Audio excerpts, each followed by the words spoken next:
So then let's consider first of all, what is a mind in the grip of vicious circles? Well, one of the most obvious instances that we all know is the phenomenon of worry. The doctor tells you that you have to have an operation, and that has been set up so that automatically everybody worries about it. But since worrying takes away your appetite and your sleep, it's not good for you. So the doctor tells you not to worry because he wants you on the operating table in a state of good health, well rested, etc. But you can't stop worrying, and therefore you get additionally worried that you are worrying, and therefore will not be in the right shape to be on the operating table.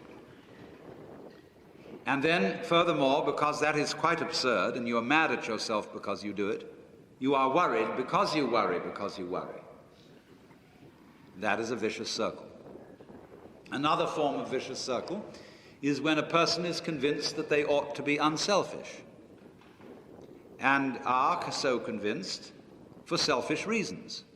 I would like to think of myself as an unselfish person, because that's the sort of person I'm supposed to be. So therefore I have a selfish reason for wanting to be unselfish, and because of that, no amount of effort will ever succeed in making me unselfish, but will only succeed in sending me around in circles. I'll be proud that I'm humble, etc.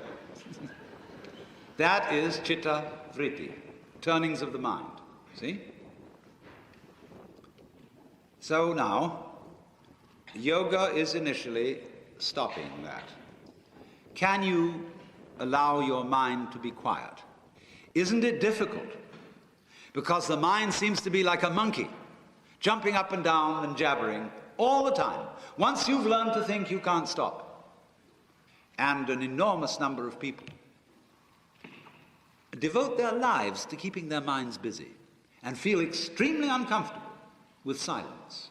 When you're alone, say in a doctor's waiting room, which may be very uninteresting, nobody's saying anything, there's nothing to do, there's this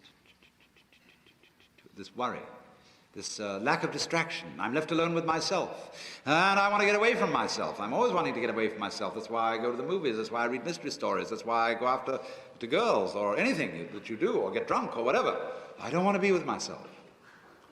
I feel queer. I feel like, you know how it is when you run your fingernails up a blackboard on a cold day? Creeping. So, well, why do you want to run away from yourself? What's so bad about it? Why do you want to forget this? Why do you want to become absorbed? Because you are addicted to thoughts. And this is a drug, a real dangerous one. Compulsive thinking, going on and on and on and on and on all the time. It's a habit. As you keep telling yourself where you are, who you are, what's going on, how good it is, how bad it is, reading the newspaper of your mind. You know a lot of people, they get hold of a newspaper, and the newspaper reads them, they don't read it. Newspaper is designed to read you. Typographers, the layout people, very carefully calculated how to carry your eye from one end of it to another. So there's a difficulty about stopping that activity. And you really have to stop it if you want to be sane. Because if I talk all the time, I don't hear what anyone else has to say. And then I'll end up in the situation of having nothing to talk about but my own talking.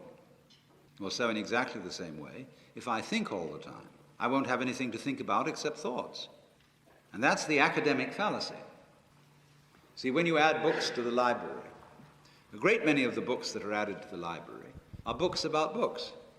They're not necessarily books about life. Some of them are. But most of the books, especially PhD dissertations, are books about books about books about books. And that doesn't really get us very far. So in order to have something to think about, there are times when you simply must stop thinking. You can learn later on in yoga how to be in the state of samadhi and think at the same time. But first of all, you have to learn how to stop thinking. Well, how do you do that? The first rule is don't try to, because if you do, you will be like someone trying to make rough water smooth with a flat iron, and all that will do will stir it up. So in the same way as a muddy, turbulent pool quiets itself when left alone, you have to know how to leave your mind alone. It will quiet itself.